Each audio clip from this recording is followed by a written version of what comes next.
जो कुआं खोदता है वही गिरता है। एक बादशाह के महल की चहारदीवारी के अंदर एक वजीर और एक कारिंदा रहता था। वजीर और कारिंदे के पुत्र में गहरी दोस्ती थी। हम उम्र होने के कारण दोनों एक साथ पढ़ते खेलते थे। वजीर के कहने पर कारिंदे का लड़का उसके सब काम कर देता था। वह वजीर को चाचा कहकर पुकारता था। बादशाह कारिंदे के पुत्र को बहुत प्रेम करता था। बादशाह के कोई संतान नहीं थी, इसलिए वे कारिंदे के पुत्र को अपने पुत्र के समान ही समझते थे। बादशाह ने उसे महल और दरबार में आने जाने की पूरी छूट दे रखी थी। कारिंदे के पुत्र के प्रति बादशाह का प्रेम देखकर वजीर को बहुत ईर्ष्या होती थी। वजीर चाहता था कि बादशाह केवल उसके पुत्र को ही प्रेम करे। यदि बादशाह ने उसके पुत्र को गोद ले लिया तो बादशाह की मृत्यु के बाद उसका पुत्र ही राजगद्दी पर बैठेगा।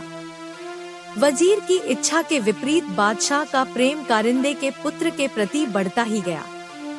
बादशाह वजीर के पुत्र को जरा भी पसंद नहीं करते थे, इसलिए वजीर कारिंदे और उसके पुत्र से मन ही मन ईर्ष्या करने लगा। वजीर ने कारिंदे के पुत्र को मारने का निश्चय किया। वजीर ने कारिंदे के पुत्र को रुमाल और पैसे देकर गोश्त लाने के लिए कहा। वजीर ने कारिंदे के पुत्र को अच्छी तरह समझाया कि गोश्त बाजार में गली के नुक्कड़ वाली दुकान से ही लाना। कारिंदे का बेटा रुमाल और पैसे लेकर बाजार की ओर चल दिया। उसने देखा कि उसका मित्र वजीर का बेटा भी वहां पर खेल रहा है। वजीर के लड़के ने कारिंदे के पुत्र से कहा कि तुम मेरा दांव खेलो, मैं जाकर गोश्त ले आऊंगा। कारिंदे के पुत्र ने उसे पैसे और रुमाल देकर दुकान का पता बता दिया। इस प्रकार वजीर का पुत्र गोश्त लेने चला गया और कारिंदे का पुत्र दांव खेलने लगा। वजीर के पुत्र ने दुकानदार को पैसे और रुमाल देकर कहा कि इसमें गोश्त बांध दो।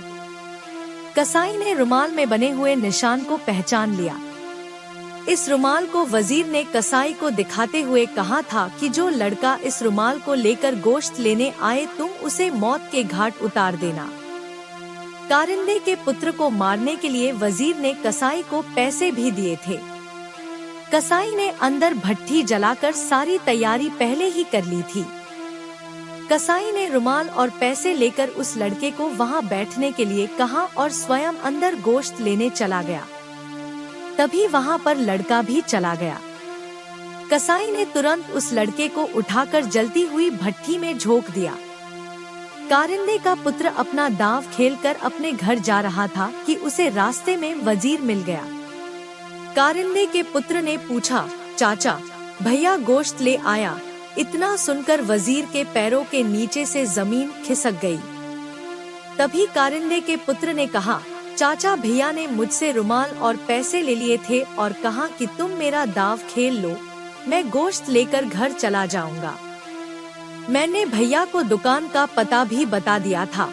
वजीर की आंखों के आगे अंधेरा छा गया और उसके मुख से एक शब्द भी नहीं निकला। अपने पुत्र को याद करता हुआ वजीर अपने घर चला गया। वजीर कह रहा था कि जो दूसरों के लिए कुआं खोदता है उसमें स्वयं गिरता है। शिक्षा। इस कहानी से हमें यही शिक्षा मिलती है कि हमें कभी किसी का बुरा नहीं करना चाहिए।